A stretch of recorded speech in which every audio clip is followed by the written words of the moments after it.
Assalamualaikum warahmatullahi wabarakatuh. Bismillahirrahmanirrahim.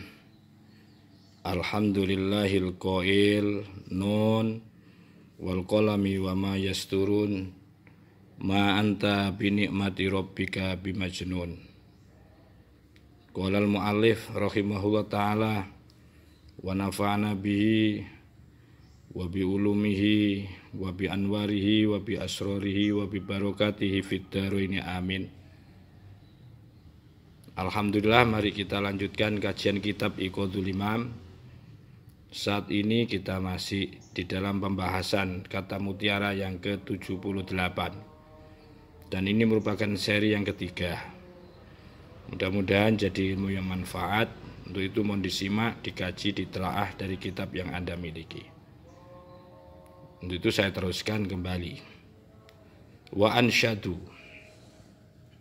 dan telah membacakan atau telah bersenandung mereka terhadap sebuah syair. Haramun ala man wahadallaha rabbahu wa afradahu ayyah tadhiya ahadan lifda faya sahibi kif bi alal haqqi waqfatan amutu biya wijdan wa ahya biya wijda wa kullil mulukil ardi tajhadu jahdaha fadzal milku milkun la yubahu wa la yuhda. Haramun, haram atau dilarang. Alaman atas orang wahada yang telah mengisahkan Yaman. Allah Rabbahu sebagai Tuhan Yaman. Wa afrodahu, dan orang yang telah menunggalkan hu akan Allah. Iku ayah tadiyah, mempersamakan atau menyamakan ahadan kepada seseorang, rifdah, yaitu orang yang memberikan pertolongan. Jadi haram bagi orang yang sudah mentauhidkan, sudah menunggalkan akan Allah lah satu-satunya Tuhan, Allah lah yang Maha Esa. Haram apa itu? Yaitu ayah tadiyah, yaitu mempersamakan ahadan dengan seorang, rifda yang memberikan pertolongan. Jadi kalau ada orang yang sudah mentauhidkan, mengisahkan Allah, tapi mengikutkan, mempersamakan Allah dengan ada seseorang yang bisa menolong, itu berarti belumlah disebut orang yang tauhid. Itu tidak boleh. Faya sahibi, maka wahai sahibi, yaitu sahabatku, orang-orang yang ada di dalam bagian daripada aku, kifbi alal haqqi waqfatan, berdirilah, berdirilah engkau, denganku, alal haqqi, di atas al-haq, waqfatan, sebentar aja berdiri, dengan sekali berdiri. Artinya jangan coba-cobalah, ya, mantapkan jiwamu terhadap al-haq. Jangan mencoba-coba untuk mencari lubang atau peluang, ya, penolong yang selain Allah. Kamu usahakan berdiri denganku alal haqqi, yaitu di atas al-haq. Wikfatan, ya sebentar sajalah, berdiri sebentar, dengan sekali berdiri. Amutu, aku mati biar dengan wakfatan, Wijdan dalam keadaan amutunya itu dalam keadaan yaitu tentram. Wahya dan aku akan hidup biar dengan wakfatan, wijdan dalam keadaan tentram begitu juga. Sebab itu wakul, katakanlah, limulukil ardi, bagi penguasa-penguasa, ya, penguasa-penguasa kekuasaan bumi ini, yang menguasai bumi ini, tajahadu, engkau telah berusaha jadah dengan sekuatnya untuk menguasai bumi. Fadzal milku, maka kepemilikan ini itu adalah milkun, adalah kepemilikan layu bahu yang tidak diperkenankan, wala yuda, dan tidak bisa diberikan apa milik ini, karena yang memiliki itu adalah bukan manusia, yang memiliki eksistensi alam ini adalah Allah. Disitulah nilai tauhid kita. Qala dawuh siapa Faris, Syekh Faris radhiyallahu an. Al-qabdu, adapun rasa risau, rasa sempit, awalan itu ada di permulaan. Sumal bastu, kemudian rasa leluasa, rasa gembira, rasa senang, itu sanian ada di dalam keberadaan kedua. Summa, kemudian la qabdo wala basto, keadaan ketiga adalah tidak merasa risau dan tidak merasa leluasa atau bahagia. Jadi pada permulaan, katanya Syekh Faris, hamba-hamba yang ada di dalam perjalanan suluknya atau belajar ma'rifah itu, suasana al-qabud, suasana al-bastu itu selalu menyertainya. Jadi ketika yang datang ujian, ketika yang datang adalah cobaan-cobaan, maka hatinya menjadi risau, hatinya menjadi sempit. Begitu juga ketika yang datang adalah karunia Allah, pemberian-pemberian Allah, hati mereka berbahagia. Ini biasanya tingkatan ini dirasakan oleh para pemula, orang-orang yang belajar tasawuf, orang-orang yang dalam perjalanan suluknya. Nah, kemudian ada tahapan yang ketiga itu yang disebut dengan khawasul khawas. Sumala qabdo wala basto. Sudah tidak lagi merasakan adanya al-qabdu.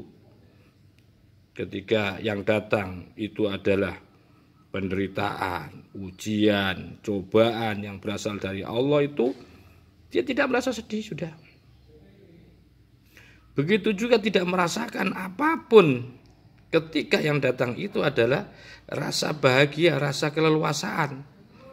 Berupa karunia-karunia Allah biasa-biasa saja. Ya. Karena apa? Karena di level ketiga ini li'annal qabdo, karena sesungguhnya suasana risau sempit wal basto, dan suasana lapang, leluasa, senang, bahagia itu dima'anin, mempunyai makna-makna fil wujudi yang ada keterkaitannya dengan eksistensinya sesuatu. Ini di tingkat pemula ya seperti itu. Karena orang-orang yang pada tingkatan suluk atau masih belajar ma'rifah itu, bahwa yang namanya qobet dan bastu itu sangat mempengaruhi jiwanya mereka. Maka itu disebutkan di sini masih ada makna-makna, ada keterkaitan, sesuatu yang wujud, yang hadir kepada dia, itu yang mempengaruhinya. Jadi ketika yang datang itu adalah ujian dan cobaan dari Allah, maka al-qabd itu kemudian muncul rasa risau.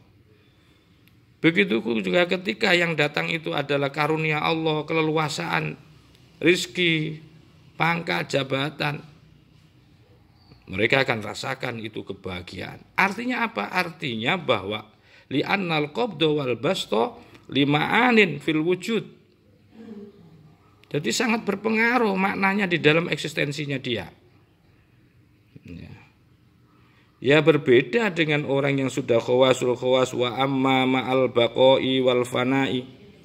Maka adapun tingkatan orang yang sudah menggapai makam fana, sudah melebur dengan Allah wal baqoi dan sudah hanya manunggaling kawula Gusti. Kalau sudah seperti itu fala qabdo wala basto sudah. Jadi kalau sudah pada level ketiga ini, orang yang sudah fana, orang yang sudah baqo itu, maka tidak ada yang namanya al-qabdo wal basto, sama saja buat mereka. Tapi yang paling penting yang perlu kita ketahui bersama, bagi orang-orang yang masih dipengaruhi oleh setiap sifat tajallinya Allah yang hadir kepada seseorang, itu yang paling penting ini. Sekalipun Anda ada di dalam makom permulaan itu artinya ketika al-qabdu wal bastu itu datang, ya ketika yang datang al-qabdu sampai menjadi risau sedih, ketika yang datang itu adalah karunia-karunia yang disebut al-bastu, kamu menjadi senang, itu yang paling penting ini. Annal qabdo wal basto lahuma adab. Lahuma itu lahuma bagi keduanya adapun etika-etika yang paling penting. Yang paling penting itu. Fa idza asaa, maka apabila jelek, fa idza asaa, apabila melakukan kejelekan fihima pada keduanya. Ya, ketika yang datang itu al-qabdu wal bastu, ternyata dia tidak mempunyai etika, membawa dia jelek fihima di dalam keduanya al-adab akan etika. Torodo. Ya, maka kemudian Allah akan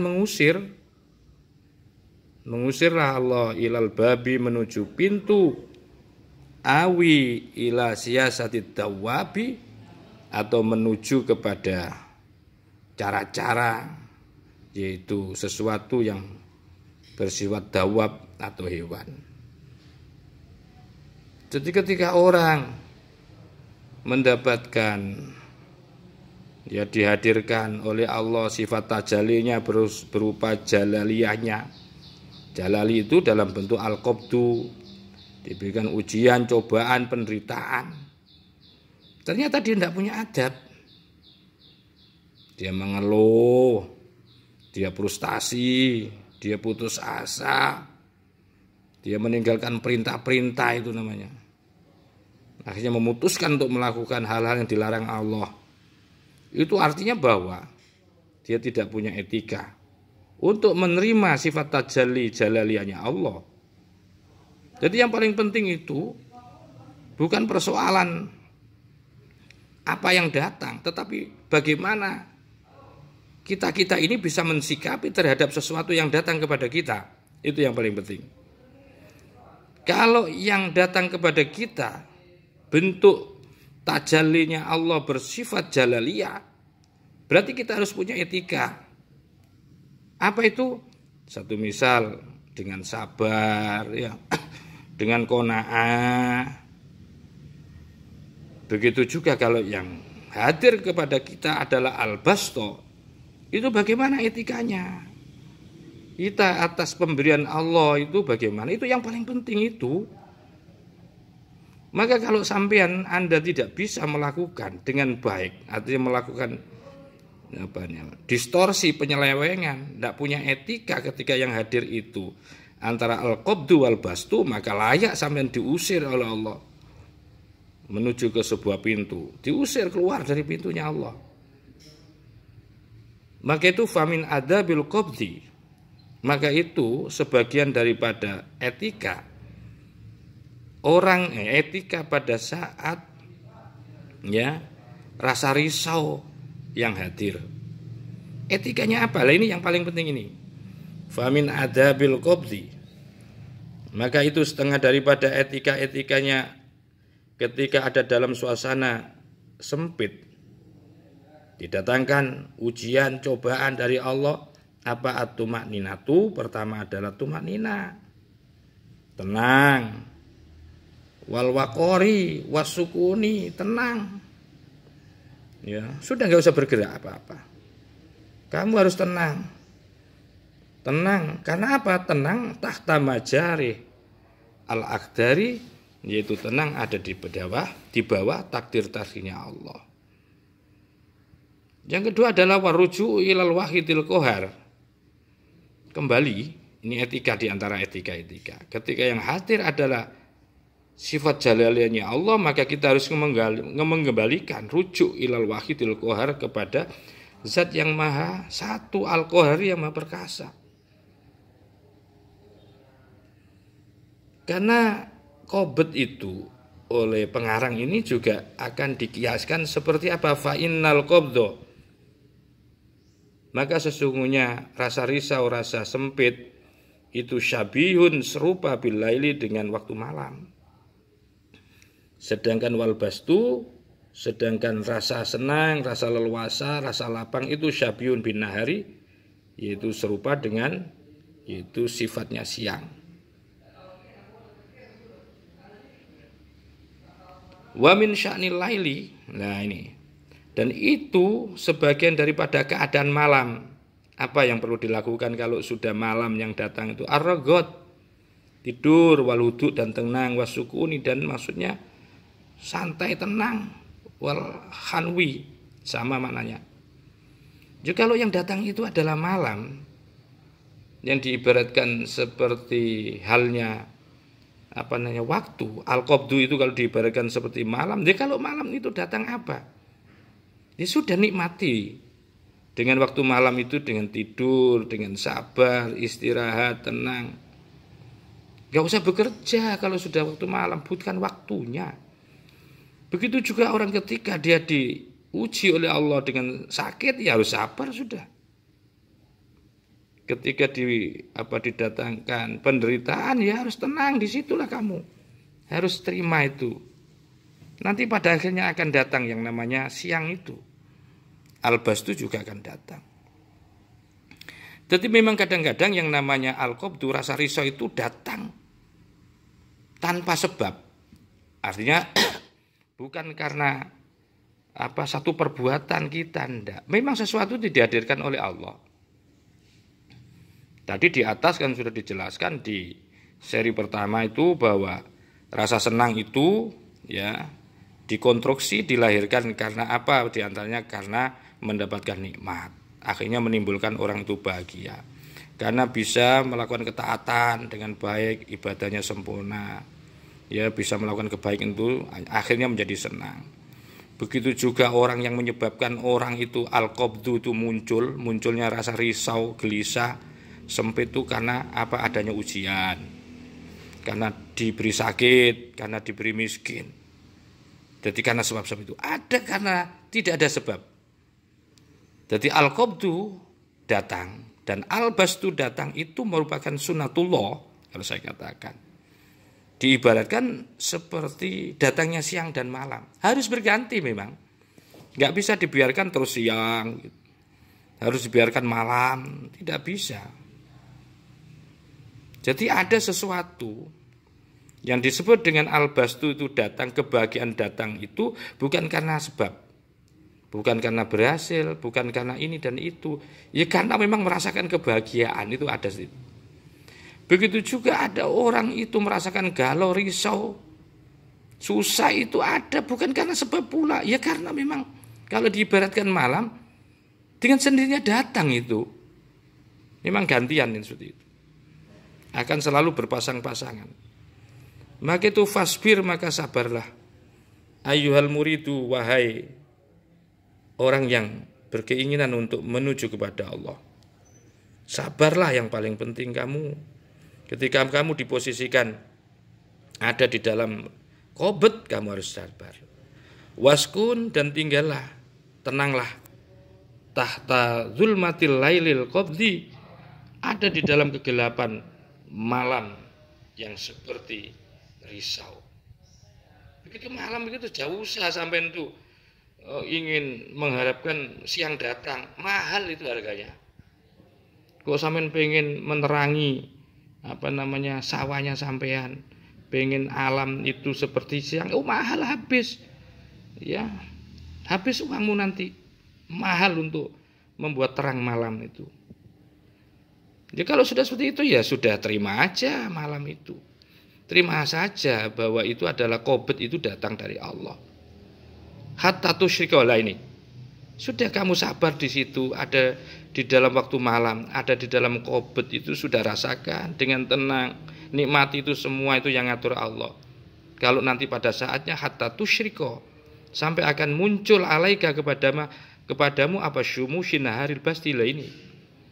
Akan muncul matahari siang yang seperti yaitu rasa gembira, rasa leluasa. Sudah sampai sakit juga begitu, usaha iya, sudah tunggulah kamu akan kesembuhanmu. Ketika kamu miskin, sudahlah kamu usaha, tunggu, sabar sampai kamu bisa mampu untuk bangkit dari kemiskinan itu. Kenapa itlah Buddha lillaili? Kenapa la Buddha wajib lillaili bagi malam? Minta aku bin nahari, ya, yaitu dari pergantian siang.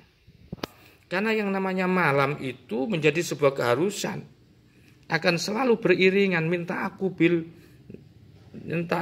nahari. Malam itu selalu beriringan dengan apa? Dengan siang. Ya. Begitu juga wala buta, maka wajib lin nahari bagi siang minta aku bil laili, selalu bergantian dengan malam.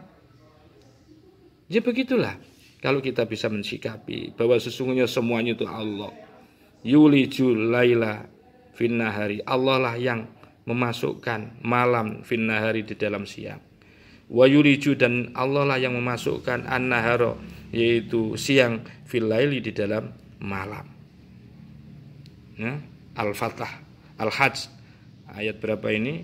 61. Hadza adzabul qabdi, inilah etika di dalam suasana qobet.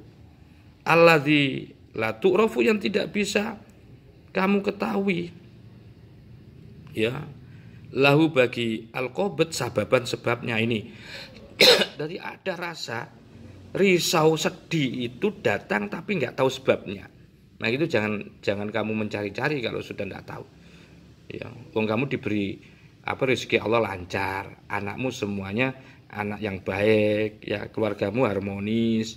Tapi kok tiba-tiba rasa hatimu itu sedih, ya seperti itulah kesedihan itu memang harus datang kepadamu. Seperti halnya datangnya atau bergantiannya malam dan siang. Ya, malam tidak bisa dihadirkan di waktu siang. Tunggu ya sampai habis yang namanya siang ini, baru nanti bisa datang malam. Seperti itu kehidupan. Ya, seperti inilah kehidupan yang dirasakan oleh kita semua.